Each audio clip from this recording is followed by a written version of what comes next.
स्वागत है।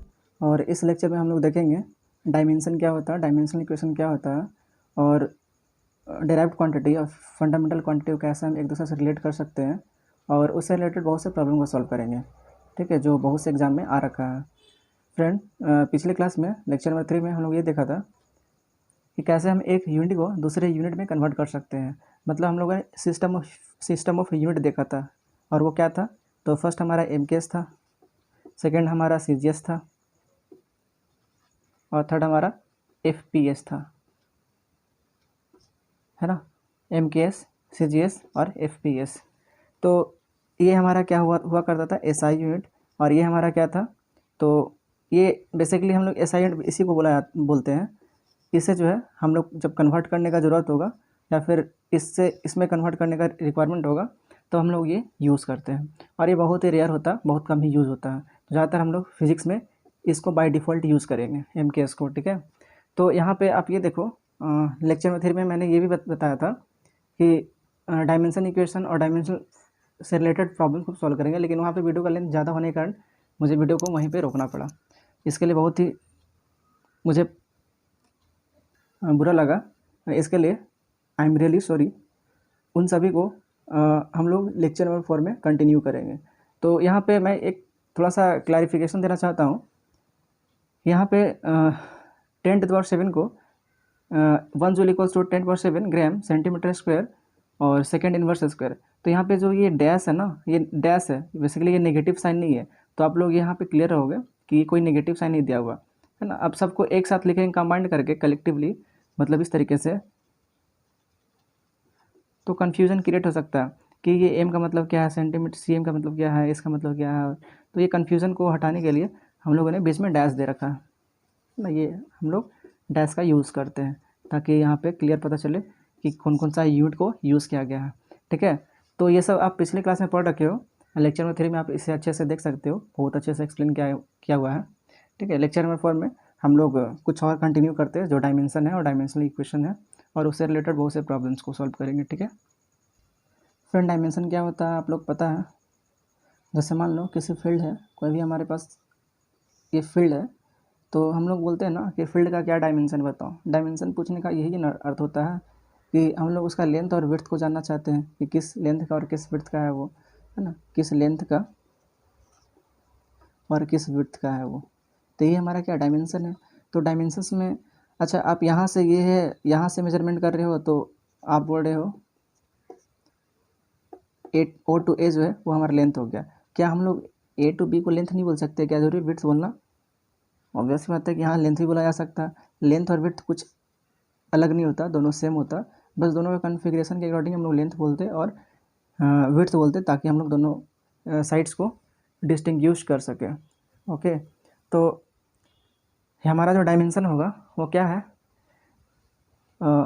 ऐसा पैरामीटर या फिर ऐसा ओरिएंटेशन जो किसी कॉन्फ़िगरेशन को अच्छे से समझा सके, उसे क्या बोल देंगे हम लोग, डायमेंशन, है ना। और डायमेंशन 2D भी हो सकता है, 3D भी हो सकता है। जैसे क्यूब का बात करें तो क्यूब हमारा क्या हो जाएगा, तो ये 3 डायमेंशनल स्ट्रक्चर हो जाएगा, 3 डायमेंशनल ओरिएंटेशन हो जाएगा, जिसमें एक्स एक्सिस पे होंगे, वाई एक्सिस पे होंगे और जेड एक्सिस पे होंगे। तो यहाँ पे एक्स और वाई जेड तीनों एक्सिस प्रेजेंट होंगे। तो जब भी इस तरीके से कोई भी कोऑर्डिनेट को हम लिखते हैं 3 एक्सिस के थ्रू, तो हमारा 3 डायमेंशन हो जाता है और इसमें 6 फेस होंगे, है ना। तो ये हमारा क्या, 3 डायमेंशन। तो डायमेंशन बेसिकली आप क्या होता है आप अच्छे से समझ चुके हो और जानते भी हो अच्छे से। ठीक है, नेक्स्ट हमारा जो है डायमेंशनल इक्वेशन क्या होता है, उस पर हम लोग बात करते हैं। यदि हम लोग डायमेंशंस का डेफिनेशन लिखना चाहें तो कैसे लिखेंगे, तो इसका डेफिनेशन जो है हम इस तरीके से लिख सकते हैं या फिर समझ सकते हैं। Dimension of any physical quantities can be represented as some power of fundamental quantities in product, and for only dimensions we put it in a square bracket, है ना। तो ये कुछ हम लोग इस तरीके से लिख सकते हैं डायमेंशन समझने के लिए। और जो हम लोग अब जो हमने पढ़ा या फिर जो भी हमने अभी उस चीज़ को बताया, उसे मैथमेटिकली यदि रिप्रेजेंट करना चाहे तो कैसे करेंगे, तो बेसिकली क्या है, जितना भी डिराइव्ड क्वांटिटी होता है ना, जितना भी डिराइव्ड क्वांटिटी होता है उसे हम लोग क्या करते हैं, हमेशा फंडामेंटल क्वांटिटी की हेल्प से ही लिखते हैं। ठीक है, तो फंडामेंटल क्वांटिटी, फंडामेंटल क्वांटिटी, चलो फंडामेंटली लिखते हैं, और इसके कुछ पावर दे दें और इसे एक स्क्वायर ब्रैकेट में कर दें। ठीक है, तो यही हमारा क्या हो जाएगा, डायमेंशन। और इसी डायमेंशंस को हम लोग क्या बोलेंगे, एक डायमेंशनल इक्वेशन है ये। This is our dimensional equation. ठीक है, तो ये हमारा क्या होगा, डायमेंशनल इक्वेशन हो जाएगा। तो अब इसे हो सकता है अभी क्लियर ना हो, लेकिन जब न्यूमेरिकल करेंगे इस पर तो बहुत ज़्यादा जो है क्लियर हो जाएगा, ये बहुत हद तक क्लियर हो जाएगा ये। तो डायमेंशनल इक्वेशन क्या होगा, डिराइव्ड क्वांटिटी को हम जब भी स्क्वायर ब्रैकेट में लिखते हैं तो उसको हम लोग किससे इक्वेट करते हैं, तो फंडामेंटल क्वांटिटी, और उसका कुछ पावर जो है वो इस तरीके से रहेगा, न्यूमेरिकल पावर रहेगा, न्यूमेरिकल वैल्यू को ही वो कंटेन करेगा, और उन सभी को हम लोग क्या करेंगे, एक स्क्वायर ब्रैकेट से क्लोज कर देंगे। ठीक है, अच्छा इससे पहले कुछ कुछ पॉइंट्स देख लेते हैं। जैसे डायमेंशंस के बारे में बात करें, डायमेंशंस के बारे में, यही हमारा क्या है, डायमेंशनल इक्वेशन है ना, ये हमारा क्या है, डायमेंशनल इक्वेशन है ये, है ना, ये डायमेंशनल इक्वेशन है। तो यहाँ पे कुछ कुछ डायमेंशंस का बात किया जाए तो इसे थोड़ा सा ध्यान में रखना होगा। डायमेंशंस जैसे मास है, तो मास का भी खुद का डायमेंशन तो नहीं होता, लेकिन हम लोग डायमेंशनली इसको ऐसे रिप्रेजेंट करते हैं, एम, कैपिटल एम से मास को। ठीक है, ब्रैकेट क्लोज, स्क्वायर ब्रैकेट के अंदर कैपिटल एम से इंडिकेट करते हैं। लेंथ या फिर विड्थ या फिर हाइट, कुछ भी हो, इसे हम लोग हमेशा कैपिटल एल से रिप्रेजेंट करते हैं, और वो स्क्वायर ब्रैकेट के अंदर में होता है। ठीक है, उसी तरीके से टाइम, टाइम भी क्या है, टाइम का तो कोई डायमेंशंस नहीं होता, लेकिन इसको डायमेंशनली हम लोग इस तरीके से रिप्रेजेंट कर सकते हैं ताकि इक्वेशंस को बनाया जा सके, कैपिटल टी, और उसे स्क्वायर ब्रैकेट के अंदर क्लोज कर देते हैं ना। तो ये हमारा क्या है, डायमेंशंस लिखने का तरीका है, मास को इस तरीके से, लेंथ, हाइट और विड्थ को इस तरीके से, और टाइम को इस तरीके से। ठीक है, इसका कुछ पावर होगा, ऑब्वियस बात है पावर देखा जाएगा, लेकिन यहाँ पे हम लोग इस तरीके से लिखते हैं। जैसे फोर्स, एग्जांपल देखते हैं फोर्स का। तो फोर्स इक्वल टू क्या होता है, मास इंटू एक्सेलरेशन, ना, मास इंटू एक्सेलरेशन। तो मास क्या होता है, केजी, है ना। या अभी जस्ट बताएं, इसका फोर्स का डायमेंशन निकालना है तो कैसे निकालेंगे, इसे स्क्वायर ब्रैकेट में रख देंगे, ये भी स्क्वायर ब्रैकेट में हो जाएगा। तो अब ये स्क्वायर ब्रैकेट दोनों के लिए सेपरेट हो जाएगा, इसके लिए, इसके लिए, तो यहाँ पे क्या होगा, मास, और ये स्क्वायर ब्रैकेट में हो जाएगा एक्सेलरेशन। अब मास को हम लोग कैसे लिखते हैं, कैपिटल एम से, और ये एक्सेलरेशन तो क्या होता है, मीटर पर सेकेंड स्क्वायर, मतलब टाइम का स्क्वायर है ना, टाइम का इन्वर्स स्क्वायर है। तो लेंथ, चलो इसमें लिख देते हैं,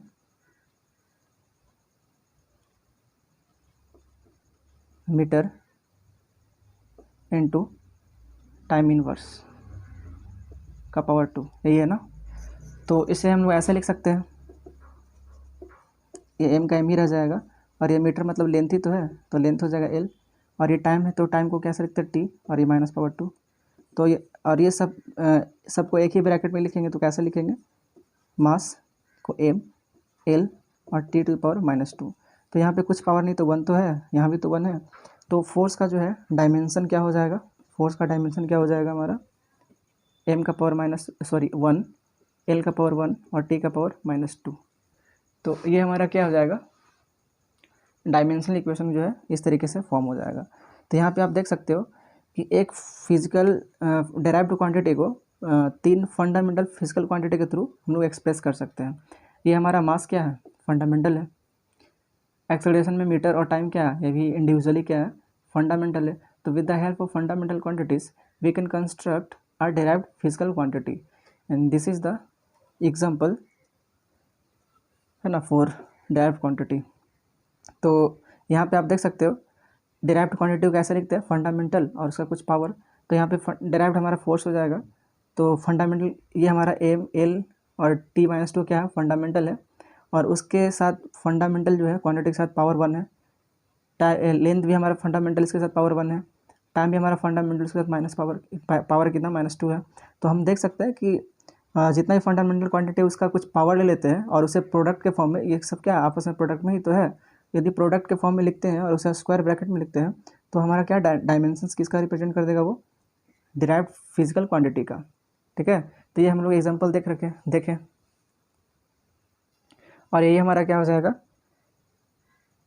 डायमेंशनल इक्वेशन। ठीक है, यही हमारा क्या होगा, डायमेंशनल इक्वेशन। तो अब हम लोग क्या है, कुछ प्रॉब्लम को सॉल्व करते हैं। डायमेंशनल इक्वेशन निकालेंगे कुछ पैरामीटर्स के लिए। जैसे फर्स्ट हमारा क्या है, एरिया ऑफ रेक्टेंगल और सर्कल। हमें डायमेंशनल इक्वेशन किसका निकालना है, एरिया ऑफ अ सर्कल और रेक्टेंगल का। तो फर्स्ट में हम लोग देखते हैं रेक्टेंगल का। तो रेक्टेंगल क्या इस तरीके से होगा, है ना, जिसका एल होगा, लेंथ होगा, और विड्थ होगा डब्ल्यू। तो लेंथ और विड्थ बेसिकली क्या है हमारा, ये भी तो लेंथ ही होगा ना। लेंथ अलग अलग होगा, इसका लेंथ अलग, इसका लेंथ अलग, लेकिन है तो लेंथ ही ना। तो हम लोग एरिया कैसे लिखेंगे, एरिया ऑफ रेक्टेंगल क्या हो जाएगा,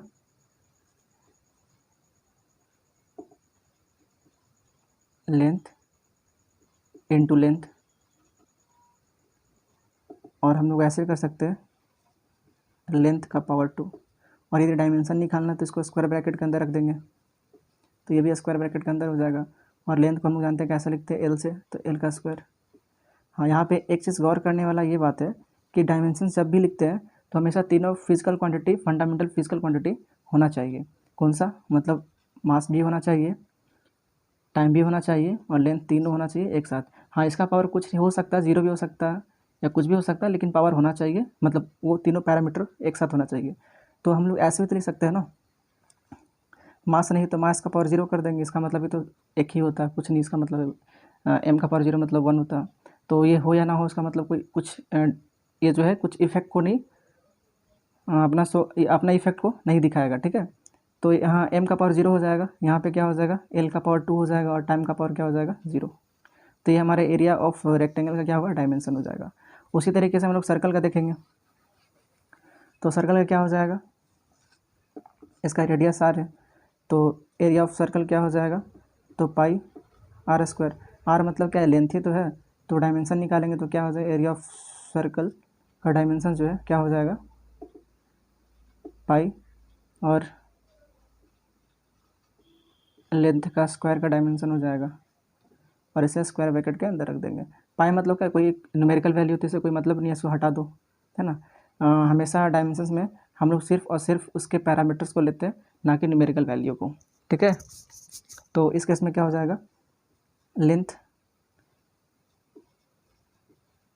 का स्क्वायर हो जाएगा। तो लेंथ मतलब l, और यहाँ पे मास, ना तो मास है ना तो टाइम है, तो क्या क्या होगा, मास का पावर 0, और लेंथ हो जाएगा, तो लेंथ का पावर कितना, 2, और टाइम का पावर 0। तो ये हमारा एरिया ऑफ सर्कल का क्या हो जाएगा, डायमेंशन हो जाएगा। ठीक है, उसी तरीके से कुछ और देखते हैं।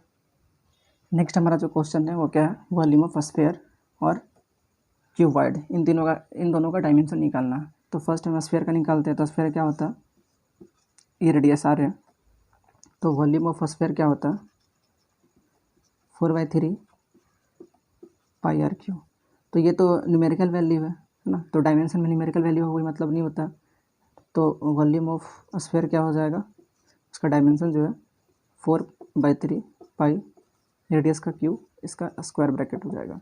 तो अब ये न्यूमेरिकल वैल्यू कोई मतलब नहीं होता, हमेशा डायमेंशन में सिर्फ और सिर्फ पैरामीटर को ले आता है, ना कि न्यूमेरिकल वैल्यू को।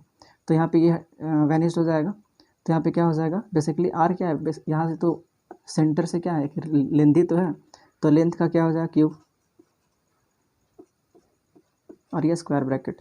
अब ना तो यहाँ टाइम है ना मास है, तो क्या होगा, मास का पावर मतलब m का पावर 0, और लेंथ है तो लेंथ का पावर क्या हो जाएगा 3, और टाइम नहीं है तो टाइम का पावर 0। तो वॉल्यूम ऑफ स्फीयर क्या हो जाएगा, उसका डायमेंशन m0 l3 l⁻3 और t⁻0, है ना। तो ये हमारा क्या डायमेंशन इक्वेशन ऑफ स्फीयर हो जाएगा। उसी तरीके से हम लोग क्यूबॉइड का देखते हैं। तो क्यूबॉइड जो है हमारा इस तरीके से कॉन्फ़िगरेशन बनाता है, और इसका तीनों लेंथ क्या होता है, डिफ़र होता है, मतलब हाइट, विड्थ और जो लेंथ है वो तीनों डिफरेंट होते हैं न्यूमेरिकल वैल्यूज़ में। लेकिन एक तरीके से देखें तो तीनों क्या है, हमारा लेंथ ही तो है, और ये लेंथ का वैल्यूज़ क्या होगा, डिफर होगा, तीनों इक्वल नहीं होंगे।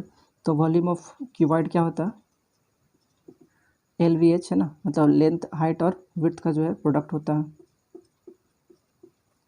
तो यदि हमको इसे डायमेंशन में लिखना तो डायमेंशन इस तरीके से लिखेंगे, डायमेंशंस ऑफ वॉल्यूम लिखाना क्यूबॉइड का, तो इसे स्क्वायर ब्रैकेट में रख देंगे। तो ये भी लेंथ है, ये भी लेंथ है, ये भी लेंथ है, तो लेंथ का क्यूब हो जाएगा, है ना। तो यहाँ पे क्या हो जाएगा, लेंथ का क्यूब। अब यहाँ ना तो मास है ना तो टाइम है, तो यहाँ पे क्या होगा, मास का पावर मतलब m का पावर 0, लेंथ का पावर 3 मतलब l का पावर 3, और टाइम का पावर 0। आप ये चीज़ गौर कर रही होगी, वॉल्यूम किसी का भी निकाले हमेशा जो है उसका डायमेंशन इक्वेशन सेम आता है, ठीक है। या फिर एरिया किसी भी ज्योमेट्री का निकाले, किसी भी कॉन्फ़िगरेशन का निकाले, उसका डायमेंशन इक्वेशन हमेशा सेम आता है। आप यहाँ से भी नोटिस कर सकते हो, तो ये ऑलवेज ट्रू है, ठीक है। डायमेंशन इक्वेशन जो है एक डिफरेंट कॉन्फ़िगरेशन के लिए उसका पर्टिकुलर वैल्यूज़ है वो सेम होता है। जैसे आप वॉल्यूम का निकालो तो वॉल्यूम का सेम आएगा, सरफेस एरिया निकालोगे तो सरफेस एरिया का डायमेंशन सेम आएगा, या फिर किसी का लेंथ निकालोगे तो लेंथ का भी सेम आएगा। तो हर किसी का जो है सेम ही आएगा। थर्ड वन हमारा जो है डेंसिटी ऑफ स्फीयर और क्यूब, है ना। क्यूब का डेंसिटी निकालना है और स्फीयर का डेंसिटी निकालना है। तो डेंसिटी का फॉर्मूला क्या होता है, आपको ध्यान में होगा या याद होगा, तो डेंसिटी इक्वल टू क्या होता है, मास पर यूनिट वॉल्यूम। मतलब एक यूनिट वॉल्यूम में कितना मास कॉन्साइड कर रहा है, कितना मास रिसाइड है उसमें, उसी को क्या बोलेंगे हम लोग, डेंसिटी। और डेंसिटी जो है वो फिक्स भी हो सकता है, मतलब कांस्टेंट भी हो सकता है, और वेरिएबल हो सकता है, तो वो अलग बात है। लेकिन यहाँ पे हम लोग डायमेंशन निकालना चाहते हैं डेंसिटी का, तो कैसे निकालेंगे, तो स्फीयर का पहला देखते हैं। तो डेंसिटी को कैसे लिखते हैं, मास बाय वॉल्यूम। अब इसका डायमेंशन निकालना तो स्क्वायर ब्रैकेट लगा देंगे, है ना। ये पूरा का पूरा स्क्वायर ब्रैकेट लगा दो, तो ये क्या होगा, दोनों के साथ अलग अलग हो जाएगा, मास के साथ अलग हो जाएगा और वॉल्यूम के साथ अलग हो जाएगा। अब अभी मास का डायमेंशंस क्या होता है, m होता है, हम जानते हैं, तो इसका m डायमेंशन हो जाएगा, और ये मास दे रखा हुआ है m, मतलब मास जो है वो उसका डायमेंशन ही m होता है।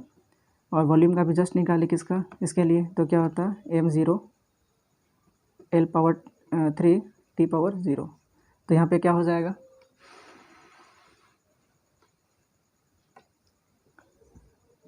m ये ऊपर जाएगा तो क्या होगा, ये पावर सब 0 साइन अपना अपोजिट कर लिया पावर का, तो प्लस का माइनस हो जाएगा और माइनस का प्लस हो जाएगा। तो पावर पहले यहाँ तो m है 1, और ये -0 l, और -3 हो जाएगा t -0 लिखो या +0, क्या मतलब सेम ही आएगा।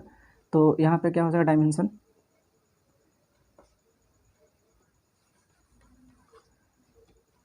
डेंसिटी का डायमेंशन क्या हो जाएगा,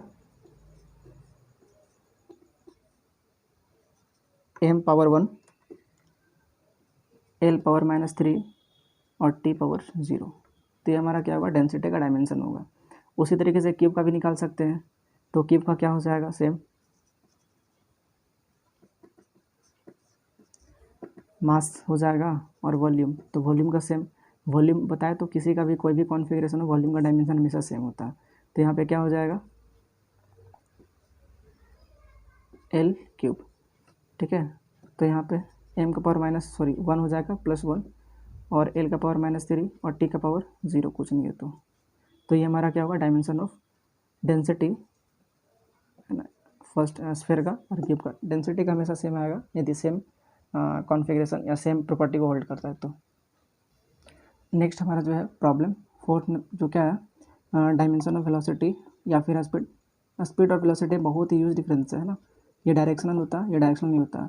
लेकिन डायमेंशंस के केस में क्या होता है, दोनों सेम ही मानते हैं, क्योंकि डायमेंशंस को कंसिडर कर रहे हैं तो सेम ही होगा वो। तो स्पीड क्या होता है, डिस्टेंस बाई टाइम, यदि डिस्टेंस का डायमेंशन निकालेंगे तो इसका पूरा डायमेंशन को स्क्वायर ब्रैकेट में करना होगा। तो डिस्टेंस का डायमेंशन और बाई टाइम का डायमेंशन, तो डिस्टेंस क्या होता है l, और टाइम का डायमेंशन क्या हो जाएगा t। अब ये ऊपर जाएगा तो क्या होगा, डायमेंशन l का पावर 1 हो जाएगा और ये t का पावर -1 हो जाएगा डायमेंशन। लेकिन हम जानते हैं कि डायमेंशन में हमेशा तीनों क्वांटिटी एक साथ होना चाहिए, पावर हो सकता है डिफर हो। तो m नहीं है, मास नहीं है, तो यहाँ 0 पावर लेंथ है तो l पावर 1 t की पावर -1। तो डायमेंशन ऑफ स्पीड या फिर वेलोसिटी क्या हो जाएगा, m का पावर 0 l का पावर 1 और t का पावर -1। ठीक है। नेक्स्ट हमारा डायमेंशन ऑफ एक्सेलरेशन, उसे कैसे निकालेंगे, तो एक्सेलरेशन का डायमेंशन निकालना होगा तो पहले एक्सेलरेशन का वैल्यू लिखना पड़ेगा, फॉर्मूला। तो क्या होता है, वेलोसिटी बाय टाइम होता है। ठीक है, इससे पर्टिकुलरली अच्छे से डिस्कस किया जाएगा, लेकिन डायमेंशन के बाद क्या है, तो एक एब्रैप्ट डाटा को हम लोग यूज़ कर रहे हैं। तो डायमेंशन निकालने की इसका स्क्वायर ब्रैकेट रखना होगा, इसे भी स्क्वायर ब्रैकेट में और इसे भी स्क्वायर ब्रैकेट में। अभी वेलोसिटी का जस्ट डायमेंशन निकाल लेते, क्या है, m का पावर 0 l का पावर 1 और t का पावर -1। उसी तरीके से टाइम का डायमेंशन क्या हो जाएगा, t। तो अभी t ऊपर जाएगा तो क्या होगा, -1 हो जाएगा। तो m का पावर 0 l का पावर 1 t का पावर -2। तो ये डायमेंशन ऑफ एक्सेलरेशन हो जाएगा। उसी तरीके से मोमेंटम का डायमेंशन निकालना होगा। मोमेंटम को बेसिकली p से लिखते हैं। तो मोमेंटम इक्वल टू क्या होता है, मास इंटू वेलोसिटी। इसका डायमेंशन निकालना तो स्क्वायर ब्रैकेट में रखेंगे तो ये भी स्क्वायर ब्रैकेट में हो जाएगा। तो मास का डायमेंशन क्या होता है, m, और वेलोसिटी का डायमेंशन अभी जस्ट देख रखे हैं, क्या होता है, m का पावर 0 l का पावर 1 t का पावर -1। तो यहाँ पर डायमेंशन ऑफ मोमेंटम क्या हो जाएगा, m का पावर 0, यहाँ 1 है, यहाँ 0 तो +1, l का पावर 1 और t का पावर -1। तो डायमेंशन ऑफ मोमेंटम हो जाएगा। ठीक है। नेक्स्ट हमारा जो है 8 नंबर, डायमेंशन ऑफ वर्क या फिर एनर्जी, दोनों एक ही बात होता है। इसे कैसे निकालेंगे, तो W वर्क बराबर क्या होता है, फोर्स इंटू डिस्प्लेसमेंट। डिस्प्लेसमेंट को ऐसे लिखते हैं शॉर्ट में। तो फोर्स का डायमेंशन, इसका डायमेंशन निकालना वर्क का, तो डायमेंशन इसका निकालना होगा। तो फोर्स का डायमेंशन हम लोग देख रखे हैं अभी जस्ट, और डिस्प्लेसमेंट का डायमेंशन भी जानते हैं हम लोग। मतलब डिस्प्लेसमेंट का मतलब क्या, लेंथ ही तो होगा। तो फोर्स का डायमेंशन क्या होता है, m का पावर 1 l का पावर 1 t का पावर -2 और डायमेंशंस ऑफ डिस्टेंस या डिस्प्लेसमेंट क्या होगा, l का पावर 1। तो इस तरीके से क्या हो जाएगा, डायमेंशन ऑफ वर्क क्या हो जाएगा, फिर एनर्जी क्या हो जाएगा, m का पावर 1 l का पावर 2 और t का पावर -2। तो डायमेंशन ऑफ वर्क या energy m to the power 1 l to the power 2 और t to the power -2। Energy का भी यही होता है। ठीक है, वर्क बोलो या फिर एनर्जी, दोनों एक ही चीज़ होता है। तो हम इस तरीके से लिख सकते हैं डायमेंशंस ऑफ वर्क और एनर्जी। मतलब क्या है कि दुनिया में किसी तरह कोई भी एनर्जी हो, चाहे न्यूक्लियर एनर्जी हो या फिर वर्क एनर्जी हो, वर्क जो करते हैं वो एनर्जी हो, या फिर किस तरह का और जो रिएक्शन होता है उसका एनर्जी हो, कोई भी तरह का एनर्जी, उसका डायमेंशन हमेशा यही होगा। ठीक है, ये ध्यान में रखना। नेक्स्ट हमारा जो है पावर का डायमेंशन निकालना। तो डायमेंशन पावर का फॉर्मूला क्या होता है, तो रेट ऑफ डूइंग वर्क, मतलब किस रेट से वर्क को किया जा रहा है, किस रेट से किसी काम को किया जा रहा है, उसे क्या बोलेंगे, पावर। मतलब वर्क बाय टाइम, या फिर बोल सकते हैं rate of dissipation of energy, वो भी क्या होता है, हमारा पावर होता है। या फिर rate of production of energy is called power, है ना। तो बोल सकते हैं एनर्जी बाय टाइम क्या होगा, हमारा पावर होगा। ओके, तो डायमेंशन ऑफ पावर निकालना, पावर को बेसिकली हम लोग, चलो पावर ही लिखते हैं, और इसका डायमेंशन निकालना, तो डायमेंशन ऑफ एनर्जी निकालना पड़ेगा और डायमेंशन ऑफ टाइम निकालना पड़ेगा। अब जस्ट देखिए एनर्जी का डायमेंशन क्या होता है, तो m का पावर 1 t l का पावर 2 t का पावर -2 और टाइम का डायमेंशन क्या होता है, तो t। तो इस तरीके से डायमेंशंस ऑफ पावर क्या हो जाएगा,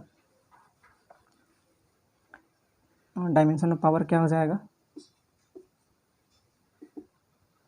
m का पावर 1 l का पावर 2 और t का पावर -3। ठीक है, तो ये डायमेंशन हमारा क्या होगा, पावर का। ठीक है, तो दुनिया में किसी तरह कोई भी पावर हो, है ना, तो उन सभी के लिए डायमेंशन हमेशा फिक्स होगा, यही होगा। क्योंकि ये डायमेंशंस बेसिकली क्या होता है ना, ये डायमेंशंस बेसिकली डायरेक्शंस को बताता है। जैसे हम लोग वेक्टर अलजेब्रा में क्या करते हैं, यूनिट वेक्टर को लिखते हैं। मान लो हमें ए लिखना, तो एक वेक्टर क्या होता है, ए का मैग्नीट्यूड और इसका डायरेक्शंस। तो बेसिकली यही जो है हमारा वेक्टर में यूज़ होता है। तो उसी तरीके से हमारा जो किसी भी मैकेनिक्स में यूज़ करते हैं, तो मैकेनिकल प्रॉपर्टी को बताने के लिए हमेशा डायमेंशन जो है वो एक यूनिट वेक्टर जैसा ट्रीट करता है ना। ये एक यूनिट वेक्टर का ही जो कहीं ना कहीं कॉन्सेप्ट इसमें आता है।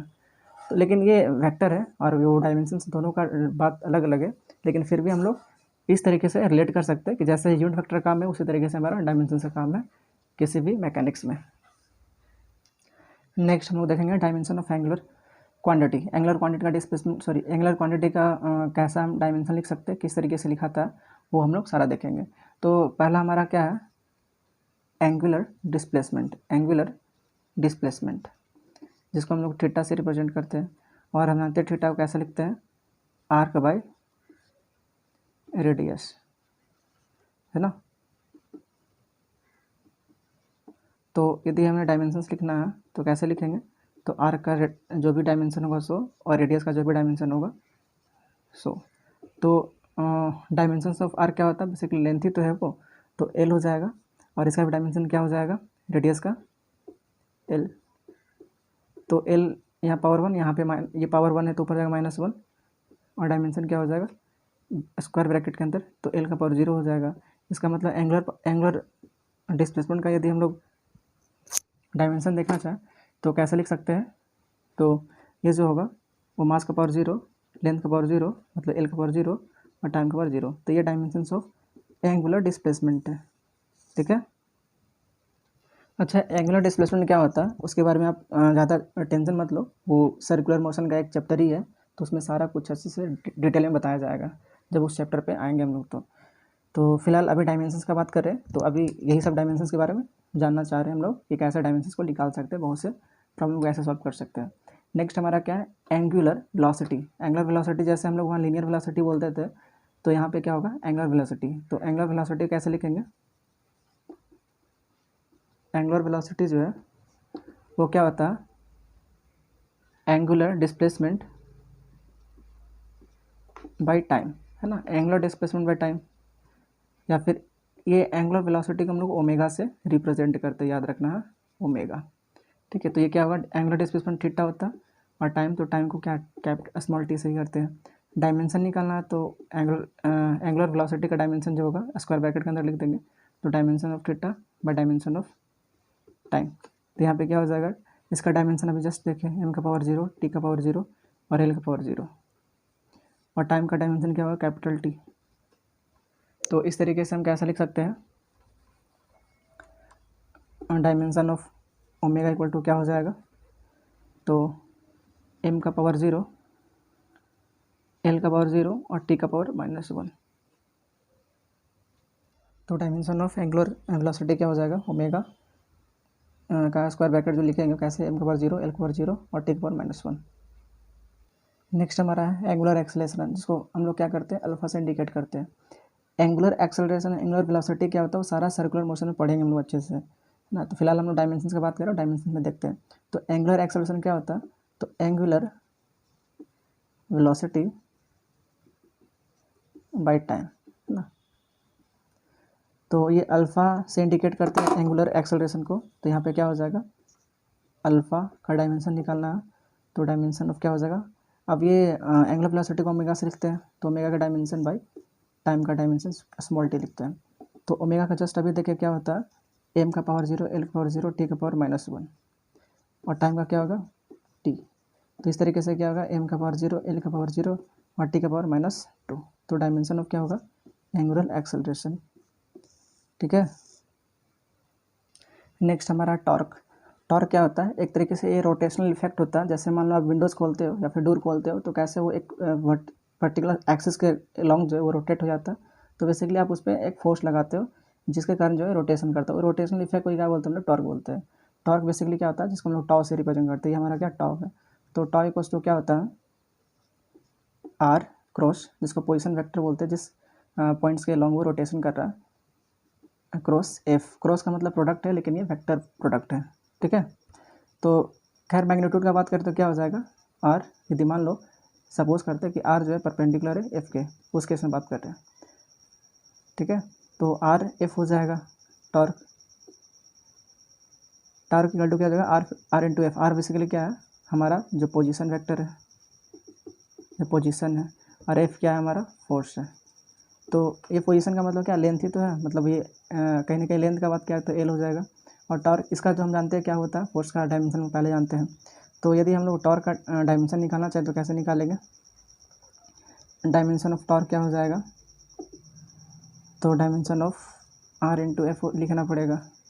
आर का डायमेंशन क्या होता है, लेंथ है, बेसिकली रेडियस है या लेंथ है या फिर पोजीशन वेक्टर है तो लेंथ ही है वो, तो एल हो जाएगा। और फोर्स का डायमेंशन क्या होता है, तो एम का पावर 1 एल का पावर 1 टी का पावर -2। तो यहाँ पे टॉर्क का डायमेंशन क्या हो जाएगा, तो एम का पावर 1 एल का पावर 2, यहाँ भी 1 है यहाँ भी 1 2 और टी का पावर -2। तो ये हमारा क्या टॉर्क का डायमेंशन हो जाएगा। ठीक है, तो आई थिंक यहाँ तक आपको समझ में आ रहा होगा। नेक्स्ट हम लोग देखते हैं ग्रेविटेशनल यूनिवर्सल कांस्टेंट का कैसे हम लोग डायमेंशन निकाल सकते हैं। नेक्स्ट हमारा क्या है, ग्रेविटेशनल कांस्टेंट, इसको यूनिवर्सल ग्रेविटेशनल कांस्टेंट ही बोलते हैं और उसे कैपिटल जी से इंडिकेट करते हैं। तो इसका डायमेंशन कैसे निकालेंगे, तो फर्स्ट ऑफ ऑल ग्रेविटेशन क्या होता है कि मान लो एक हमारा एक मास m1 है और एक दूसरा मास m2 है, और ये जो है इससे ज्वाइन करने वाला जो लाइन है उसका बीच का, इन दोनों मास के बीच का जो लाइन ज्वाइनिंग डिस्टेंस है वो क्या है, r है। तो इन दोनों बीच में जो ग्रेविटेशनल फोर्स लगता है वो अट्रैक्टिव लगता है, अट्रैक्टिव नेचर का होता है। तो ये ग्रेविटेशनल फोर्स कैसे लगता है या कितना उसका वैल्यू होता है मैग्नीट्यूड में, तो क्या होगा एफ जी कोस to G m1 m2 by R square. तो ये हमारा क्या है ग्रेविटेशनल फोर्स का फॉर्मूला है। ठीक है, मैग्नीट्यूड को ये रिप्रेजेंट करता है। यदि वेक्टर में लिखना है इसे, अब वेक्टर क्या होता है इसके बारे में बताया जाएगा, इसके बाद ही वो चैप्टर आएगा जो कुछ बेसिक्स आइडिया को दिया मतलब बताएगा। ठीक है, तो एफ जी इक्वल्स टू क्या हो जाएगा, जी m1 m2 by R square और यहाँ वेक्टर आर हो जाएगा। यूनिट इसको बोलते हैं यूनिट वेक्टर है ना, इसके डायरेक्शंस को दिखाता है, इसके अलोंग जो भी हमारा यूनिट वेक्टर होगा वो। ठीक है, ये वेक्टर क्या है उसके बारे में अच्छे से बताया जाएगा जब उस चैप्टर पे आएंगे, लेकिन फिलहाल में डायमेंशंस की बात करना, तो डायमेंशंस के ही बारे में बात करेंगे हम लोग। ठीक है, तो यहाँ से जी का वैल्यू कैसे निकालेंगे, तो जी कोस टू क्या हो जाएगा, F G into R square by mass 1 into mass 2। तो डायमेंशन ऑफ जी निकालना होता है, क्या होगा dimension of F force, dimension of R का स्क्वायर डिस्टेंस का स्क्वायर, और dimension of m1 into dimension of m2। तो डायमेंशन फोर्स का हम लोग पहले से देख रखे हैं क्या होता है, एम का पावर 1 एल का पावर 1 टी का पावर -2। इसका ये लेंथ है तो सेंटर लेंथ है तो क्या होगा, ये लेंथ का पावर 2 हो जाएगा, और मास का क्या हो जाएगा m, यहाँ भी मास है तो m का पावर 2 का डायमेंशन हो जाएगा इस तरीके से। तो यहाँ पे देखें तो कैसे लिख सकते हैं हम लोग, dimension of G equals to क्या हो जाएगा, तो m का पावर यहाँ पे 1 है यहाँ पे -2 है तो ये पावर पर जाएगा तो -1 हो जाएगा, है ना, क्योंकि 1 -2 -1, और t यहाँ एल का पावर 1 है यहाँ पे 2 है तो एल का पावर क्या हो जाएगा 3 और टी का पावर -2। तो dimension of gravitational universal constant क्या हो जाएगा, ये हो जाएगा जी का पावर क्या होगा, जी को हम लोग स्क्वायर ब्रैकेट में रखेंगे और m का पावर -1 एल का पावर 1 और टी का पावर -2। तो ये जो है बहुत ही कॉम्पिटेटिव एग्जामिनेशन पूछा जाता है ये सब, तो ये सब आप अच्छे से पढ़ लो देख लो, और कैसे हम लोग इसको सॉल्व करते वो भी हम लोग देख लिए। ठीक है, और भी ऐसे बहुत से प्रॉब्लम्स है, बहुत जितना प्रॉब्लम सॉल्व करो उतना प्रॉब्लम आपको मिलेगा, तो आप बुक से सॉल्व करो, और जहाँ भी आपको प्रॉब्लम होता है तो आप वहाँ उस डॉट को मेरे कमेंट बॉक्स में, यूट्यूब के कमेंट बॉक्स में बता सकते हो, मैं उसे यदि टाइम मिलेगा तो ज़रूर जो है रिप्लाई करूँगा।